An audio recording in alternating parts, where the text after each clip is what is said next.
ರಾಘವೇಂದ್ರ ಸ್ವಾಮಿಗಳವರಿಗೆ ಆಶ್ರಮ ಕೊಟ್ಟ ಮಹಾನುಭಾವರು ಶ್ರೀ ಸುಧೀಂದ್ರ ತೀರ್ಥರು.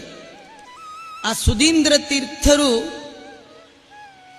ಮಂತ್ರಾಲಯ ಪ್ರಭುಗಳ ಪೂರ್ವಾಶ್ರಮದ ಜ್ಞಾನ, ವೈರಾಗ್ಯ, ಭಕ್ತಿ, ಔದಾರ್ಯ, ಕಠಿಣವಾದ ತಪಸ್ಸು ಇದೇ ಮೊದಲಾದ ಅನೇಕ ಗುಣಗಳಿಂದ ಮಂಡಿತರಾದ ಗೃಹಸ್ಥಾಶ್ರಮಿಗಳಾದ ವೆಂಕಟನಾಥ ಭಟ್ಟರನ್ನು ಕರೆದು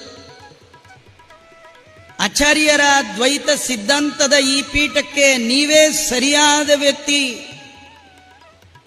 ಈ ವೇದಾಂತ ಸಾಮ್ರಾಜ್ಯದ ಅಧಿಕಾರವನ್ನು ತಾವು ಸ್ವೀಕಾರ ಮಾಡಬೇಕು ಅಂತ ಹೇಳಿದಾಗ ಅವರು ಆಡಿದ ಉದ್ಗಾರದ ಮಾತು ಅಂತಾರೆ, ಅವರು ಸನ್ಯಾಸ ಸ್ವೀಕಾರ ಮಾಡುವಷ್ಟು ವೈರಾಗ್ಯ ನನಗಿಲ್ಲ ಅಂತಾರೆ.